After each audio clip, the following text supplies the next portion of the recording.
Amen. All right, there are some notes in the back. If you did not get those, you can go pick them up. If you're joining us online, there is a PDF posted on our website where the newsletter is typically posted. Hunter has shared information for youth, the D group questions that the youth would normally go through as they have been tracking with us through the life of David.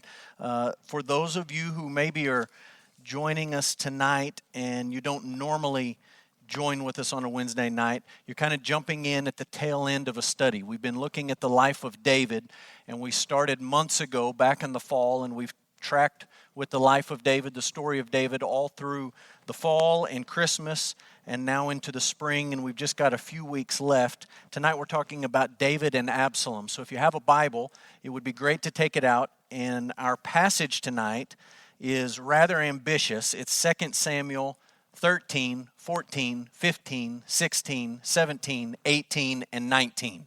So if you get in the neighborhood, that's where we're going to end up. 2 Samuel 13 to 19. 6 years ago, 2014, my family was in the process of moving here to Odessa. And in the process of talking with the church and meeting the church, we had several meetings. Some of them were on Skype. Some of them were in person. We had a meeting in Amarillo, and some of them were here at the church. One of those times that I came to visit, I went with the staff, and we went out to eat, and we went to Zucchi's. And I ended up at the head of this table, and the whole staff was there having lunch. And it was sort of a get-to-know-you type lunch. And I ended up right next to, at Zucchi's, this guy, Troy Stevenson. And Troy had retired, and he had stepped back from vocational ministry here at the church. But he was still around, and it would be months before he finally actually cleaned his office out. He kind of lingered in his office for a while. But I ended up right next to Troy, and I never met Troy. I didn't know anything about Troy. We sat down at Zucchi's, and we ordered our drinks, and we ordered our food. And Troy launched into a story. That doesn't surprise some of you. Troy was a great storyteller. And I was trying to make a good impression on these folks, so I was really locked in on this story. I was paying attention. He's talking about all these crazy scenarios and things that had happened to him and this wild situation. And the story just keeps going, and it keeps going, and it keeps going. And about 20 minutes into the story, I realize this is not a story. This is a joke.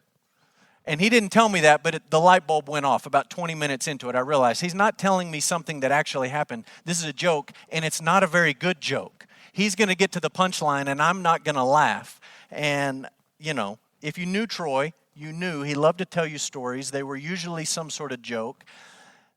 In that moment, knowing what Troy was telling me changed the way I listened to what he was saying. When I thought he was telling me a genuine, real-life, crisis situation type story, I was all in, I was enthralled, I was locked in, tuned in. Oh my goodness, I can't believe that happened. When I realized it was a joke, I leaned back and said, where's my chicken fried steak? Because I've had enough of this story. This isn't going anywhere. When you know the genre of a discourse, a story, some sort of communication, it changes the way you listen to that story. So we all love stories. That's a common thing among humanity. And all the stories that have ever been told really can boil down or be broken down into 4 different categories: tragedy, comedy, romance, or satire. Really, any story that you've ever heard falls into one of those categories. Sometimes those categories are combined. In the United States, we pay a lot of money to go see romantic comedies, and we take 2 of those story types and we mash them together into one. But really, this is all that it comes down to when you look at stories. Satire is a type of story that gently, subtly makes fun or makes light of a specific situation.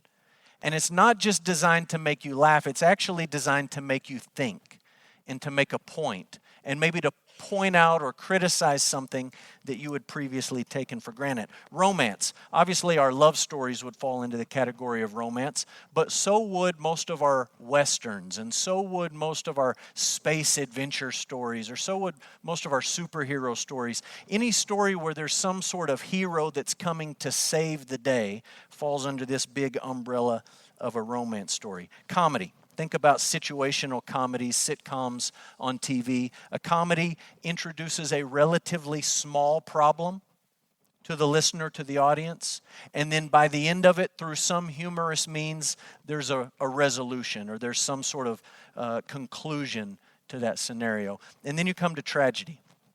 In a tragedy, it's not a minor problem that's introduced, it's a major problem that's introduced. When this major problem is introduced, by the time you get to the end of the story, there is resolution, but it's not a quote-unquote happy ending. It's not always the type of resolution that you were hoping for or looking for. And tonight, when we look at 2 Samuel 13 to 19, it's a tragedy. It's a story that presents a very serious problem in David's life. And it's a story that by the end of it has resolution, but it's a tragic end to the story. It's not necessarily a happy ending to the story. Eugene Peterson, who we have referred to in this study, brings up this idea of tragedy saying this. He says, I want to go over some old ground here, repeating what seems in our culture anyway to need repeating. Entering into a life of faith, living a Davidic life, following Jesus, centering our life in the worship of God does not exempt us from suffering. Christians get cancer in the same proportion as non-Christians. Believers are involved in as many automobile accidents as non-believers. When you hit your thumb with a hammer, it hurts just as much after you've accepted Christ as your Lord and Savior as it did before. And for March 18th, 2020, we might add to that list, believers are not immune to things like the coronavirus. Christians are not immune to things like falling oil prices. And in this story, as we look at this episode in David's life and we see the tragic end to it, there's some really important lessons that we can take away. When I knew that tonight was going to be a little bit different, that we would have a smaller group here in this room, we would have a larger group online, many of whom are not always with us, I thought, man, we're in the middle of a study of David's life. We're at the end of the study of David's life. We're talking about David and Absalom. This is some tough stuff that we're going to talk about. Maybe ought to alter and change what we look at, but it's absolutely perfect for the situation we find ourselves in tonight. So let me give you a little bit of the backstory. If you've been here on Wednesday nights, this is review. If you haven't been with us, this will at least bring you up to speed a little bit. The backstory. In violation of God's design for marriage and for the monarchy, David had multiple wives and concubines. I've given you the verses. We're not going to look them up now. I just want to sort of lay out on the table. In Genesis 2, God gives his people the design for marriage. A man leaves his father and his mother and is joined to his wife, singular, and the two, not the 3, the 4, the 5, the 6, the 7, the 8, the 500, the two become one flesh. That's the pattern, that's the design for marriage. In the book of Deuteronomy, God lays out for his people the design for the monarchy. Years before they established the monarchy, he says, look, when you get a king, he doesn't need to stockpile a lot of money. He doesn't need to take comfort in a big, powerful army. And he doesn't need to marry many women. David, knowing the pattern in creation and knowing the design for the monarchy, does exactly the opposite. You can look at it in 2 Samuel 3 and 5. He marries many women and he takes many concubines. That's part of the backstory. Secondly, after David's affair with Bathsheba and the murder of Uriah, God promised that the sword would never depart from David's house. You can see that in 2 Samuel 12:10. You can look at that promise from God through Nathan to David, and you can say that is God directly punishing David for his sin with Bathsheba and Uriah. You can look at this promise that the sword won't depart, and you can say it's not so much a punishment as it is the natural spilling out of consequences. Either way you look at it, the promise is the sword will not depart from your family. There will be unending conflict because of the things that you've introduced to your home and to the kingdom. Thirdly, David's parenting style can be summed up with one word: passivity. He's just passive. He's completely passive. We're going to see that in our passage tonight. I've given you a reference in 1 Kings 1:6. It comes much later in David's life.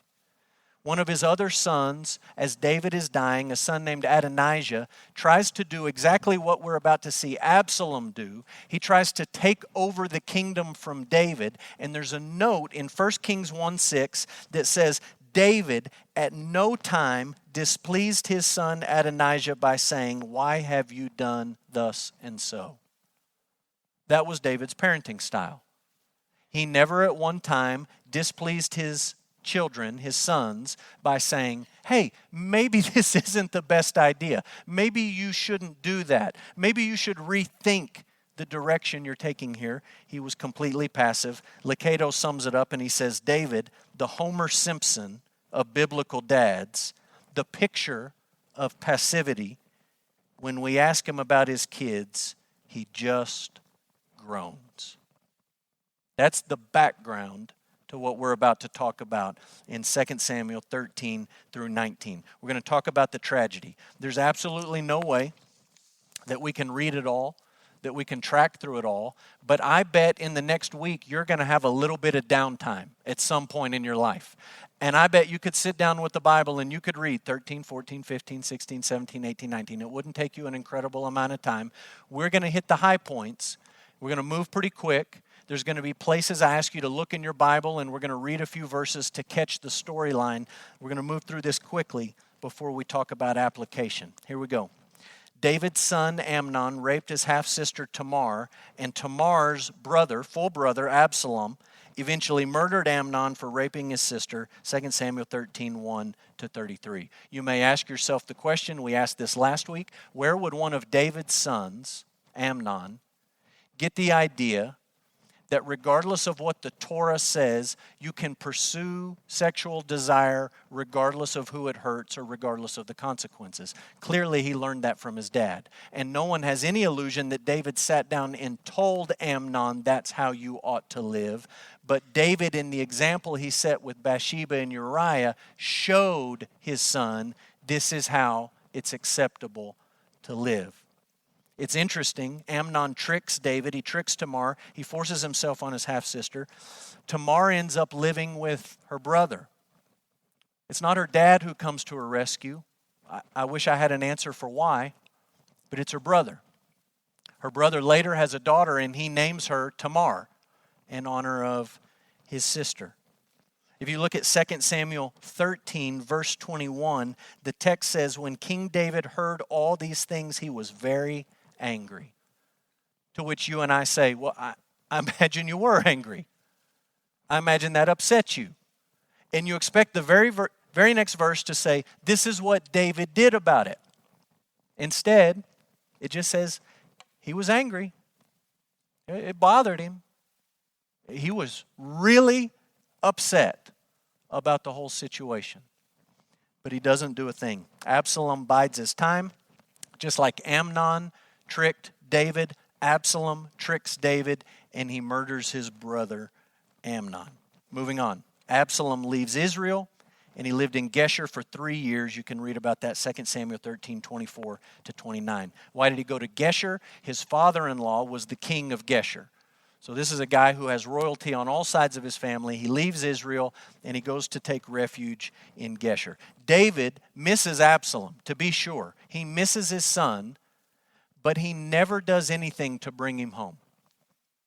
He feels bad about the whole situation. He wishes things were different, but he doesn't do anything about it. Look at 2 Samuel 13, verse 37 and 38. It says, Absalom fled. He went to Talmi, the son of Ammihud, king of Geshur. David mourned for his son day after day. Absalom fled, and he went to Geshur, and he was there 3 years. 3 years go by and David really doesn't do much of anything. And that's where Joab steps in. Joab arranged for Absalom's return, but David refused to see Absalom. 2 Samuel 14:1-33. Joab puts himself in the middle of the situation. He basically takes a page out of Nathan's playbook and he sets David up with a fake story. David takes the bait and Joab responds and says, then I really think you ought to bring your son home. And David agrees. He brings his son home, but then he refuses to see him. This is not like two people living in New York City self-quarantining and it's relatively easy not to bump into each other. This is two people, father and son, living in the ancient city of Jerusalem that by all accounts was not particularly geographically large. It takes intentionality and effort, and for years, David refuses to see his son for 2 years. At the end of 2 years, Absalom wiggles his way. It's a really funny story, but he wiggles his way into the king's presence, and they quote-unquote reconcile. They do the right thing. They say the right thing, but the die has already been cast in Absalom's heart. That brings us to this idea. Absalom spends 4 years planning a coup, and eventually he proclaims himself king in Hebron. So look at 2 Samuel 15. Look at verse 1. First thing he did is he gathered a posse.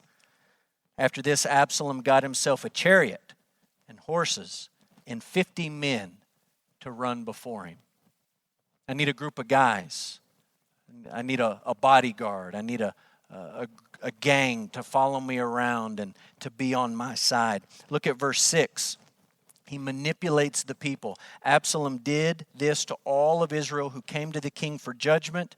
He stole the hearts of the men of Israel. As the people came to David for judgment, he met them in the gate and he hugged them and he shook hands with them and he chatted with them and he said, oh man, if only I was the king, if only I was the judge, this is how I would handle your situation. And the people bought the whole thing hook, line, and sinker. He stole their hearts from David. The long game plays off and in the end, he goes to Hebron. Why did he go to Hebron? That's where David started off as king. David started as king in Hebron. He goes to Hebron and he proclaims himself the new king. This is where it gets interesting. Rather than confront Absalom, David leaves. He just leaves. You expect the king to bring down the hammer, to lower the boom, to exercise some discipline, to bring things back into order. And instead, passivity rules and David just walks out of town. Look, if you will, at 2 Samuel 15, verse 14. David said to all his servants who were with him at Jerusalem, arise, let us flee, or else there will be no escape for us from Absalom. Go quickly, lest he overtake us. Quickly bring down ruin on us and strike the city with the edge of the sword. If you look down in verse 25, some of his men try to bring the Ark of the Covenant, and he says, no, leave it. Maybe I'll get to come back. Maybe I'll see it again someday. If you look at 2 Samuel 15, verse 30, it says, David went up the ascent of the Mount of Olives. He's crossed the valley, leaving Jerusalem. He's going up the Mount of Olives. He's weeping as he goes. He's barefoot with his head covered. All the people who were with him covered their heads. They went up weeping as they went. As he's leaving, he finds out that his most trusted advisor, Ahithophel, has betrayed him. He just jumps ship and he immediately sides with Absalom. He also finds out that his good friend Hushai wants to go with David. Hushai says, hey, I'm with you. And David says, I need you here. I need you to be my eyes and ears. I need you to be a spy. And so Hushai ends up staying. He'll play a role later. There's a man named Shimei. If you look at 2 Samuel 16, as David is leaving, Shimei is heckling David. This is what he's saying. 2 Samuel 16:7. Shimei said as he cursed, get out, you man of blood, you worthless man. The Lord has avenged on you all the blood of the house of Saul, in whose place you have reigned. And the Lord has given the kingdom into the hand of your son Absalom. See, your evil is on you, for you are a man of blood. Joab hears it and says, let me go cut his head off right now.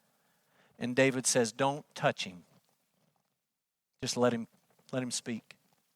He doesn't do anything. He just runs away. At this moment, as David is walking out of the city, 13 years have passed since Nathan looked at him and said, you're the man.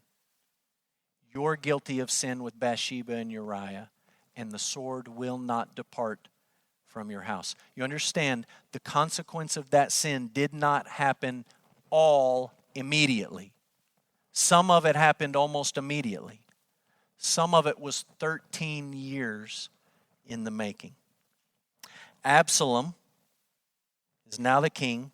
He takes the advice of Ahithophel and he sleeps with David's concubines. You can read about that in 2 Samuel 16, 15 to 23. It's a sordid scene. He pitches a tent on David's home, and he takes these concubines so that everyone can watch.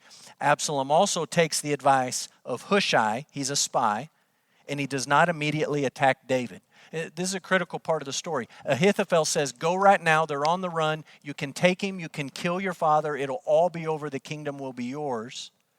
Hushai, playing the double agent, says, your dad is as mad as a she-bear. And your dad is tough. And if you go after him, they're men of war, and they're going to slaughter you. What he should have done is listen to Ahithophel. What he does is listen to Hushai. And this is one of the most interesting verses in the whole story, 2 Samuel 17, verse 14. Why did Absalom listen to this advisor rather than that advisor? Here's the answer. Absalom and all the men of Israel said, the counsel of Hushai the Archite is better than the counsel of Ahithophel, for the Lord had ordained to defeat the good counsel of Ahithophel, so that the Lord might bring harm on Absalom. The real reason he listened to this guy and not that guy, and didn't take David out when he had his chance, is because God was in complete control of the whole situation. God had already ordained the good outcome in the end. That's a pretty good reminder for you and I today. That's a good reminder when planes fly into towers in New York City, just to step back in the midst of chaos and say, God has ordained a good end for his people. That was true before those planes hit the towers. It's true after those planes hit those towers. When a nation goes through a great recession, it's just good to stop and remind yourself God has ordained good things for his people. He has a plan. He's sovereign. He's in control. That was true before the recession started. That was true after the recession ended. When a hurricane like Katrina or any of the others we've experienced in recent years rolls into land and destroys a city, it's good for God's people to stop and say, God is in control. Before the hurricane hit, after the hurricane hit, God has a plan. He's ordained good things for his people. When a virus makes the entire world terrified, and stock markets plunge, and oil prices do this, and travel is restricted, and nobody knows up from down, and you don't know which expert to believe or which expert not to believe, you just stop and you say, wait a minute.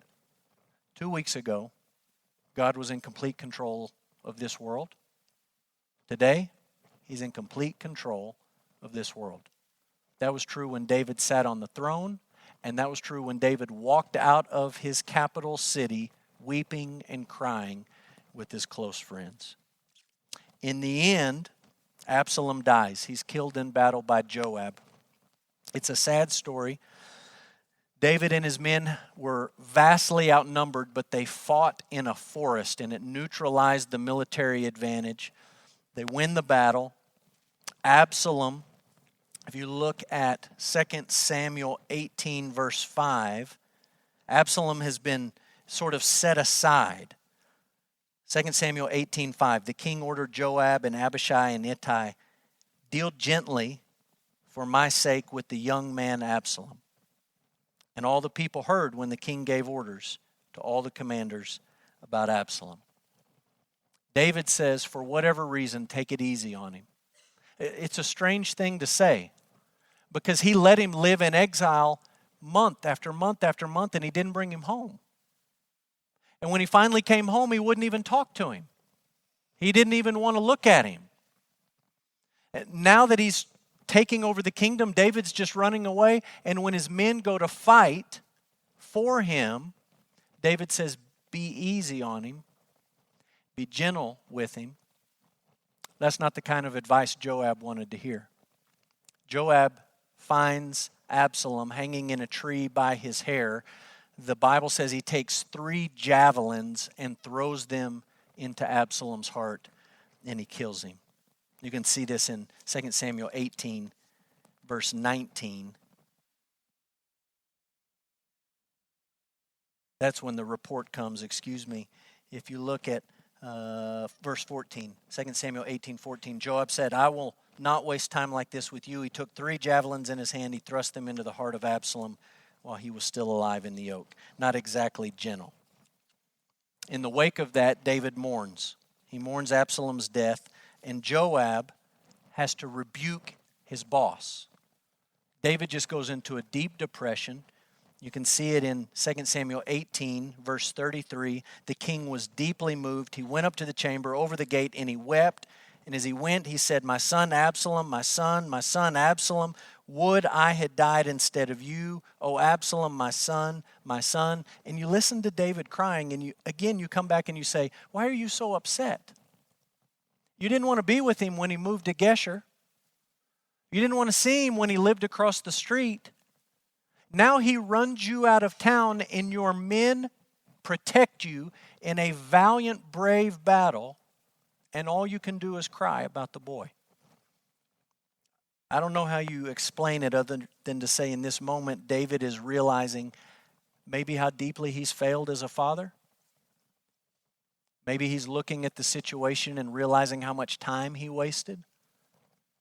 Maybe it's regret and loss and hurt all mixed up together. In the end, Joab comes to David and he says, if you keep crying, your men are going to defect. You're shaming the army who just saved your life in your kingdom. David kind of pulls it all together. He returns to Jerusalem and he forgave his enemies. He forgives a man named Shimei, the man who cursed him. He forgives Ziba and Mephibosheth, who were lying and angling against him. Okay, that's the story. Chapter 13 to chapter 19. I don't know about you, but you get through that story and you just sort of feel dirty. You just sort of read through all that mess and drama and conflict and hurt and pain and confusion, and you say, I need a bath in like spiritual hand sanitizer. I just feel infected. I feel like the contagion has rubbed off on me. It's just an absolute train wreck of a situation. It's tragic. It's a tragedy. But even in the tragedy, there are lessons we can learn, and I want to mention several. What are the lessons? Number one, in life we reap what we sow. In life we reap what we sow. Paul says this to the church in Galatia. You can look that up. You almost want to look at David at the end of this story and say, David, you ignored God's pattern for marriage. You ignored God's plan for the monarchy. You ignored God's command to fathers in Deuteronomy 6 to teach your children and to discipline your children. David, you brought all of these women and all of these concubines and all of this mess into your house, and you never wanted to speak up against any of it and say, maybe this isn't a good idea, what you're doing now. What did you expect was going to happen?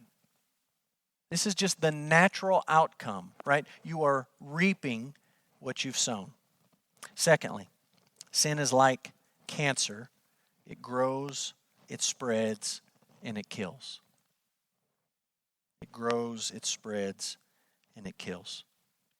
Peterson says it like this. Sin fed on sin. The rape of Tamar fed into the murder of Amnon, which fed into the hard-heartedness of David. Absalom responded to Amnon's sin by sinning. David responded to Absalom's sin by sinning. Absalom got rid of Amnon by killing him. David got rid of Absalom by shunning him. David lost his son Amnon because of the sin of Absalom. He lost his son Absalom by his own sin. It's just sin piled up on sin, piled up on sin, piled up on sin. We're going to talk about this Sunday morning when we look at the end of the story of Lazarus. Sin is like cancer, and it spreads and it grows and it kills. And the only way out of it is repentance. That's the only way out of the cycle. But what we're prone to think is, one more sin will get me out of the mess my sin got me in. And you just pile it up, and you pile it up, and you pile it up, and you bury yourself deeper and deeper and deeper. Third, suffering can drive you away from God or closer to God. And I want you to look at chapter 15, 2 Samuel 15. If you've been reading through 2 Samuel and the life of David and the storyline of what's going on, one of the things that's been missing for a good while is prayer and worship. That just hasn't been part of the storyline. It showed up earlier, but it hasn't shown up recently. And in this moment of crisis, David is walking out of Jerusalem, and for the first time in a long time, he prays. Look at 15:30. He goes up the Mount of Olives. He's weeping, barefoot, head covered. The people covered their heads. They go up weeping as they went. Verse 31. It was told David, Ahithophel is among the conspirators with Absalom. Essentially, your best friend has betrayed you. And David said, finally, in this moment, he prays, O Lord, please turn the counsel of Ahithophel into foolishness. It's not the greatest prayer David ever prayed. You understand that. You've read the book of Psalms. He prayed better prayers. At least he's praying. He hasn't done it for an awful long time. And in a crisis situation, you can move in one of two directions. You can move further from God, or you can move closer to God. And look, this is a baby step for David. This is not a Psalm 23 100-yard dash, but it's at least a baby step in the right direction. And I think it's applicable for us today. We find ourselves in a day and a time of crisis. Are you going to allow that crisis to move you closer to the Lord? Even if it's baby steps, or all you can muster, baby steps. Or are you going to allow it to drive you further away from God? That's a question for believers today. That's a question for our families today. And that's a question for our church family today. In a crisis, will you be driven away from God, or will you draw closer to God? Peterson says this, hardship brings out the best in David. Suffering, if we let it, can make us better instead of worse. Number 4, succeeding in life and failing at home is failure. David, on a lot of different levels, has been a success. At home, he's a failure. And in the end, he can't escape the consequences of that. I imagine you read this story and you walk away like I do, and you think, David, why didn't you just do something? Why didn't you try to rein in the chaos? I mean, the text doesn't give us any indication that he tries to pump the brakes on any level. Maybe he was too busy with kingdom stuff. Maybe he thought he was too important and he left that to his wives or the concubines or the nannies. Maybe he felt too guilty after the sin with Bathsheba and he thought, well, who am I to try to tell anybody what to do after what I've done? We don't know exactly. Too busy, too important, too guilty. In the end, he's too late. Licato says David going AWOL on his family was his greatest failure. Going AWOL on his family was his greatest failure. Next, last idea. In times of suffering, we need friends. In times of suffering, we need friends. Ahithophel, chapter 15, verse 31, is among the conspirators with Absalom. Your best friend has betrayed you. That news cut David to the heart like very few other things did in his life. He wrote 2 psalms about it. You can look in the book of Psalm 3 and Psalm 55. He wrote about this feeling of betrayal. There were also friends, not just betrayal, but friends. Ittai was a friend. You go back and read the story. Ittai had just moved to town when David had to hit the road. And David starts to go, and Ittai comes along, and David says, man, you just got here. You don't have to come. And he says, hey, I'm with you. I'm with you no matter what. Zadok, Abiathar, Hushai, David's friends, they say, David, we're going to stay behind. We're going to be your eyes and ears here in the city. All right, we're going undercover. It's going to be risky for us, but we're with you no matter what. Shobi, Machir, Barzillai. Go back and read the story. David and these people leave quickly. They have nothing to eat. They're out in the wilderness. And all of a sudden, these guys show up. Shobi, Machir, Barzillai, and they say, hey, we got food. We're going to feed you.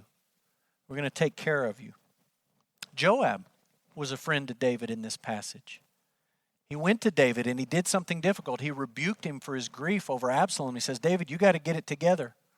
We fought for you to save the kingdom, and you're about to cry the whole thing away. Get it together before the men desert you. These guys were friends. Chuck Swindoll says this, friendship is where we find the hands of God ministering, encouraging, giving, and supporting through relatively unknown heroes of the faith. Nobody's like Ittai the Gittite, Zadok, Abiathar, Hushai, Shobi, Machir, Barzillai, and Joab.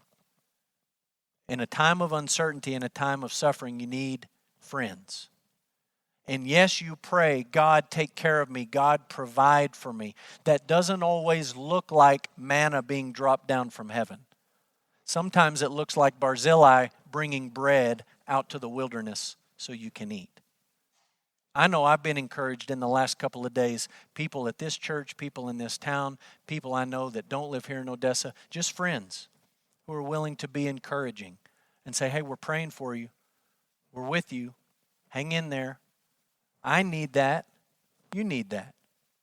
Yes, you look to God for deliverance and help, but you understand that sometimes that help comes through friends.